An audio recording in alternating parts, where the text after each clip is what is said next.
నమస్తే, welcome to కాస్మిక్లో marriage compatibility points. So ఈ మ్యారేజ్ కంపాటబిలిటీ పాయింట్స్ కరెక్టా రాంగా? ఎందుకంటే 36 వచ్చిన వాళ్ళు డైవర్స్ తీసుకున్నారు, 36కి 10 వచ్చిన వాళ్ళు హ్యాపీగా కాపురం చేస్తున్నారు, ఏమీ చేయని వాళ్ళు కూడా హ్యాపీగా ఉన్నారు ఇక్కడ. సో మరి ఎలా దీన్ని తీసుకోవాలి ఈ కంపాటబిలిటీ పాయింట్స్ అనేది? సో ఫస్ట్ ఈ కంపాటబిలిటీ పాయింట్స్లో ఉన్న బిగ్గెస్ట్ ప్రాబ్లం ఏంటంటే స్కోరింగ్ చూడటం వల్లనే ప్రాబ్లం అంతా స్టార్ట్ అవుతుంది. మెథడ్ మంచిదే, ప్రాసెస్ కూడా మంచిది, ఎలా చూడాలో ఎక్స్ప్లెయిన్ చేసింది అది కూడా కరెక్టే. కానీ ఎప్పుడైతే స్కోరింగ్లోకి వచ్చిందో చాలామంది అక్కడ రాంగ్ స్టెప్ తీసుకుంటున్నారు.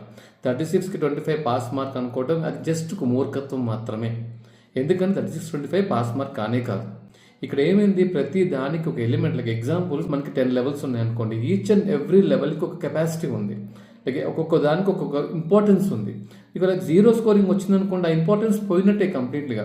సపోజ్ యోనికి కానీ 0 వచ్చిందనుకోండి, వాళ్ళ ఫిజికల్ లైఫ్ బాగోదు, ఇద్దరిది ఛాన్స్ కూడా లేదు, చాలా కష్టపడాలి. సో కానీ స్కోరింగ్ వచ్చేటప్పుడు యావరేజ్ 24 వచ్చేస్తుంది because of the remaining mark వల్ల. కానీ ఏమనుకుంటున్నారు, 24 వచ్చేస్తుంది కాబట్టి పెళ్లి చేస్తున్నారు, కానీ సఖ్యత లేనప్పుడు ఇంకేముందండి జీవితం అక్కడ. సో దయచేసి తొందరపడకండి. ఎవరైనా మీరు జ్యోతిష్యాన్ని నమ్మే వాళ్ళ గురించి మాట్లాడుతున్నాను, నమ్మని వాళ్ళ గురించి వదిలేసేయండి, దట్స్ డిఫరెంట్ కాన్సెప్ట్. నమ్మి దీన్ని పట్టుకుని మ్యారేజ్ చేద్దాం అనుకుంటే, ఎవరైనా మాన్యువల్ ప్రాసెస్లో చెక్ చేసే వాళ్ళు ఉంటే, ఆ మాన్యువల్ ప్రాసెస్ అంటే ఈ చార్ట్ని కంపోజిట్ అంటే ఒక చార్ట్ని ఓవర్లాప్ చేసి చూస్తారు. ఆ method is very good method, ఇప్పుడు లేదు. అలా చూసేవారు ఇంకా ఉన్నారు, ఎక్కడో ఉంటారు డెఫినెట్గా.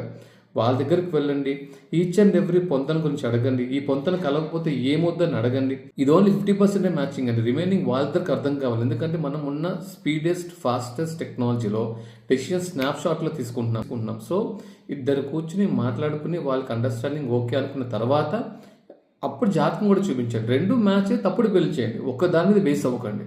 బేస్ అయితే మాత్రం మ్యారేజ్ నిలబడదు, ఎందుకంటే ఇద్దరు ఇవాళ ఈక్వల్ ఇండిపెండెంట్ మెంటాలిటీస్తోనే ఉన్నారు. సొసైటీని చాలా స్పీడ్గా చూసేస్తున్నారు, చూసిన తర్వాత చాలా కష్టం మ్యాచ్ నిలబడతాం. ఓకే, ఇదొక రేషియో, ఇదొక పార్ట్ మాత్రమే.